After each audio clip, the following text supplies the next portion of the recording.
Is the goal here to create some sort of challenger to Peloton?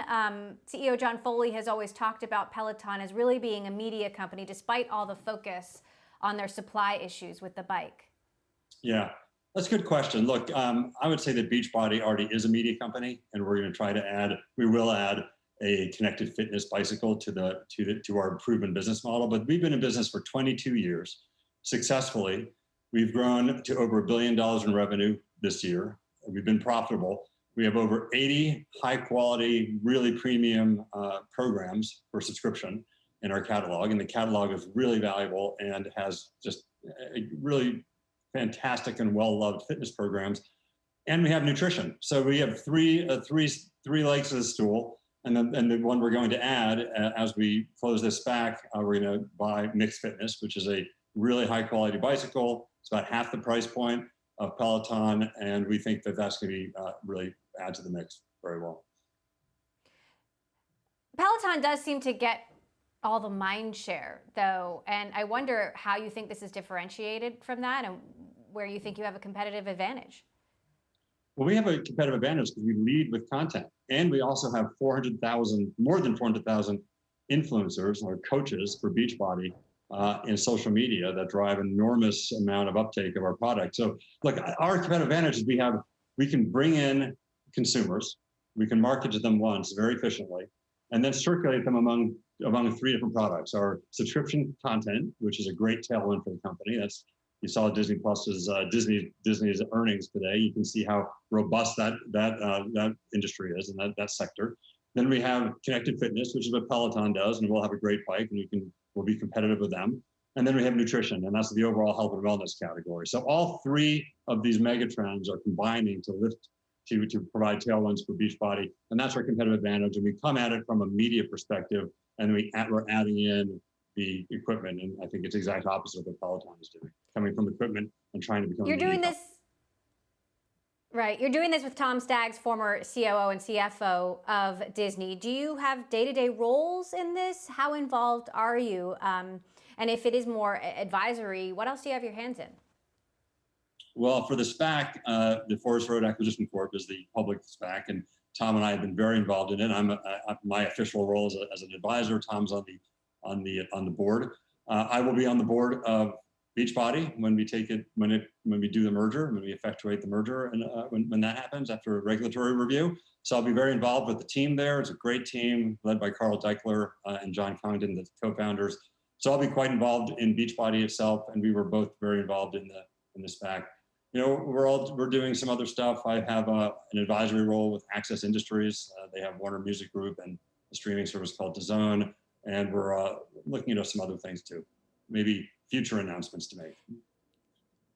Now, you mentioned Disney earnings. Curious where you think Disney Plus goes from here. It's obviously been wildly successful. What do you think should be next, and what will be next? I mean, do you imagine ESPN, Hulu, Star International, all getting rolled into one thing like a Netflix?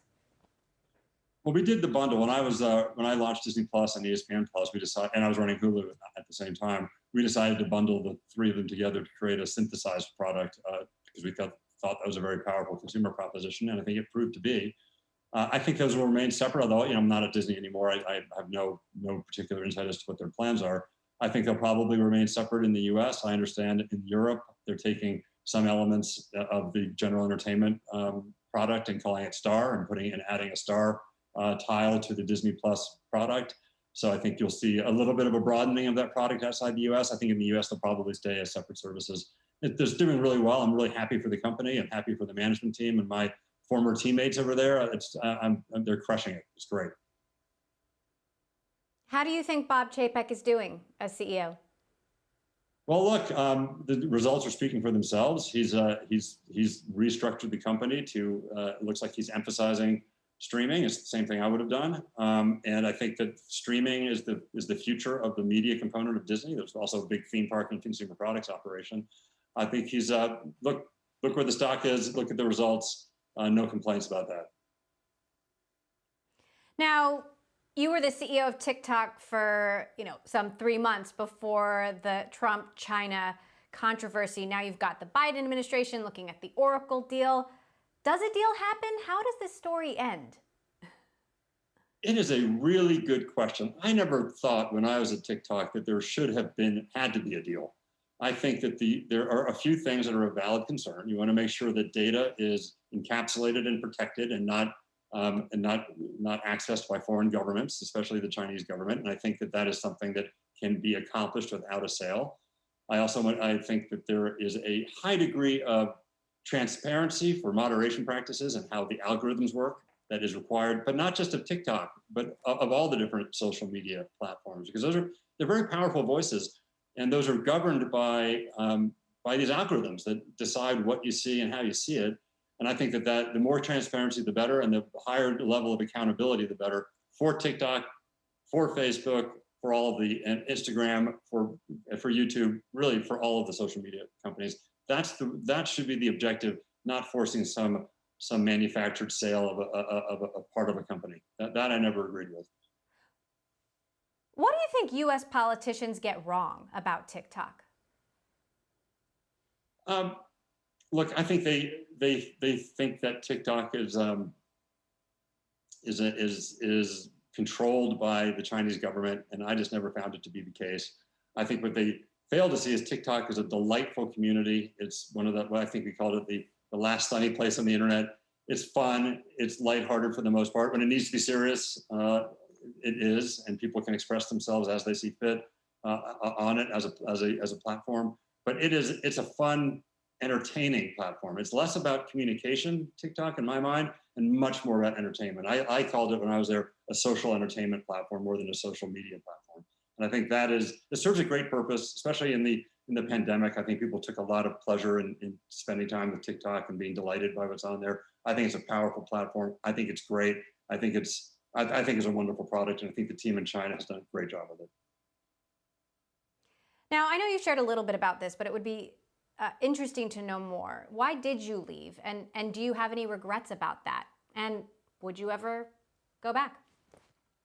Look, I've learned long ago never to say never to anything in life. I left because the job that I had signed up for and that I was doing looked like it was not going to exist any longer. And there was going to be a deal with either Microsoft or Oracle. It turned out to be Oracle. And at that time, it seemed like the right time for me to depart. I don't want to rehash that too much. It is what it is. I wish them well. I think, as I said, it's a great company, a great product, great people, and I think it's just a wonderful organization. Can TikTok beat Facebook at its own game? I think it's a different game. Honestly, I think TikTok is truly about entertainment and fun and short form video, and Facebook is about communication and keeping up with your friends and your social graph, who you follow. TikTok doesn't require a big social graph. It can sense how you're using the app, very nuanced interactions you have with the app, and it can feed you on your For You page exactly what it knows you want to see. And it's a very different paradigm. So I don't think that they're in the same game.